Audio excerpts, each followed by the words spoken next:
Okay, this is video 4 of the Transporter T5 4Motion day van build.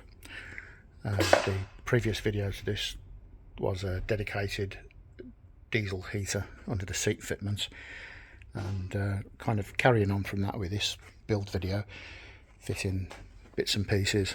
The air intake there needs sorting, a few fuel pipes, a filter. I've got this one and a smaller one depending on where it's going. But yeah, first one on this one is split charger. So I've got the split charger which gives the voltage reading there. I'll probably put that on the back of the seat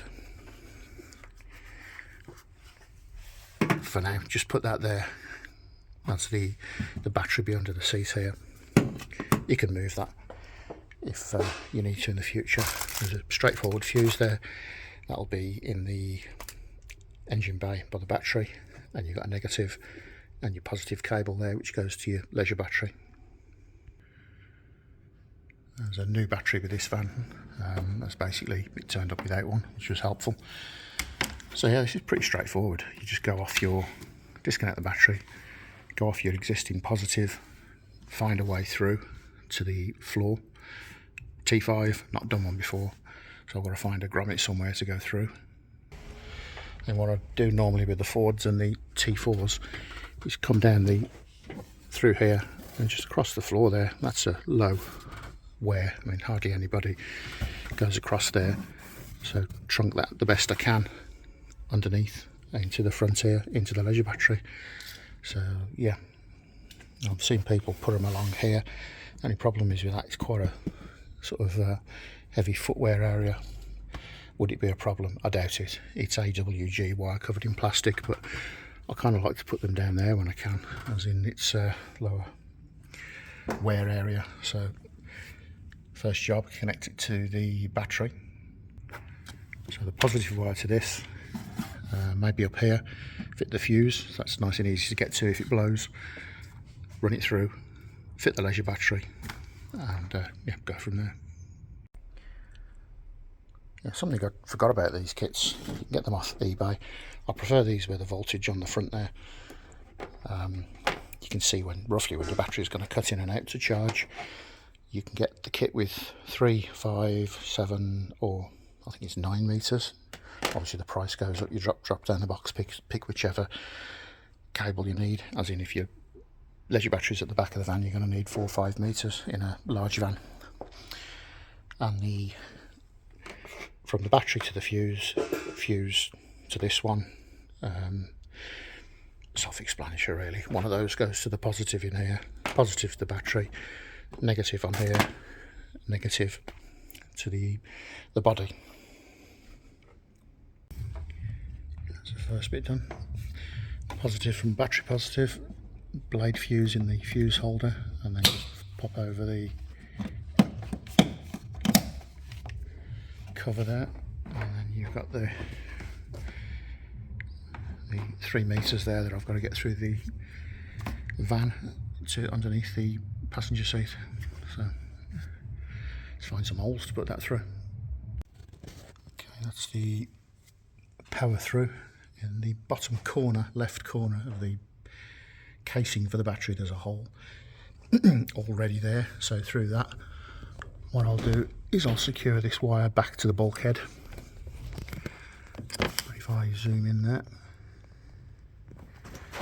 there's some kind of breather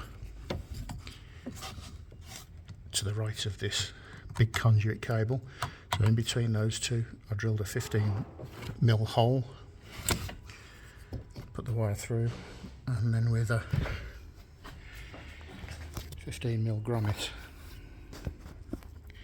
where I just basically cut the hole out in the middle, put the wire through, and from the inside secured the grommet in.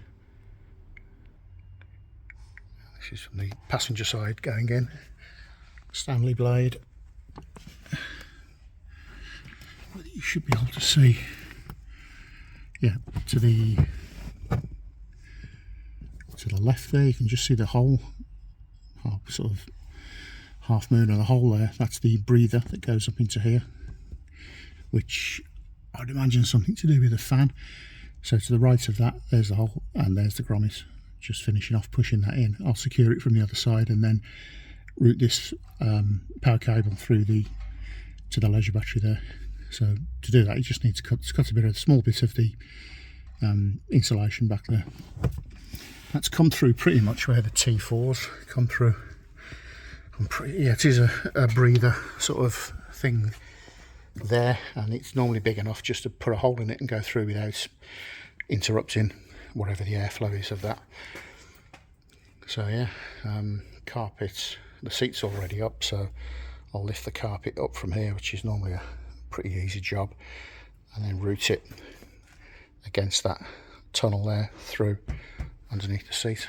So yeah, going well so far. Okay, that's from the engine bay. I decided to zip tie the Live to that trunk in there. That's good and solid. Just means the Live gets a straighter passage through the bulkhead. Tying it back, it'll stress the grommet, come out no good. It'll stay in there, so I've gone for that with that. And on the inside, all good. Pulled all this rubber back, really easy. One clip on this one. Lift this step slightly so you can get out this piece here. And there's actually ribs in the floor, so it's going down inside of one of those, so it's protected anyway. And I've come through here instead of going through there, because the frame will be clamped down onto it. If needs be, I can cut this section of carpet to go to the leisure battery, which will be there. So next, clean this area, drop the seat, put the leisure battery in, connect the split charger up, and then I'll move on to wiring in the diesel heater correctly into the battery, getting the driver's seat back on, and yeah, that's a cab pretty much done then, apart from another good clean. Okay, connected, live, working. So split charge relay, for the benefit of the person buying the van basically, or those interested in buying the van. Fitted a new battery, so you got your positive coming from, negative stays the same, so you got a positive coming from the main battery fuse, carries on, goes through the bulkhead, grommeted,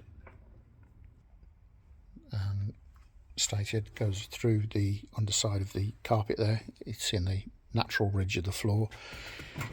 So under the seat we've fitted, let's get a bit of light in there. Okay, that's better. So the Live comes through, goes around the back here into the split charger relay. That basically cuts in when this battery drops below a certain voltage. It's all in the info. I think it's 12.23. When that cuts below 12.23, this clicks in and charges this battery basically, and then clicks out when it reaches a certain voltage. So that goes round to a fuse, another fuse onto the positive of the leisure battery. Negative of the leisure battery goes to the seat bolt post there, and there's another negative from the split charge relay, goes to the same. So that battery here at the moment showing 12.6. The main battery is showing, I think it was about 12.9, 13. So you start the van. At the moment that battery is quite low, so it'll be showing 14.2 volts there. And yeah, the other one's the diesel heater. So the diesel heater wiring is plumbed into the battery, which I should have gone the other side for, bear with. So bear with, it's not as if you're going anywhere. Okay, so point up. Underneath this carpet here comes the wire for the diesel heater, goes along and up through the back here, and then goes into the positive, negative of the battery, leisure battery. And the diesel heater secure there. Previous video, all plumbed in, going exhaust back to towards the rear of the van. It's all underneath the plastic shielding underneath. I've run the exhaust along the exhaust shielding below the chassis, so that gives it perfect dispersing the heat basically from the exhaust to the diesel heater. Pumps there at the correct angle, The inlet pipe, I need to fit a small inline fuel filter, and the only other thing really I've got to do here apart from that is you can fit this anywhere. I'm going to fit it to the back of the seat there. But what's great with these is I'll just have to lean over. You've got the, that should pick it up. You've got the remote, so you can turn on. Turn on it. Yeah, that's just turned it on. And before it starts, I can turn it off. Yeah. One thing to point out with the diesel heaters is never cut the power to them when they're on, or even when they're finished. Either switch it off from there or here and let it run down. It'll basically blow cold, well, warm air. It'll cool itself down basically, and then when it's cool, it'll automatically switch itself off. So, okay, I don't know if it'll be in this video or I'll knock it on the head here. I'm not too sure.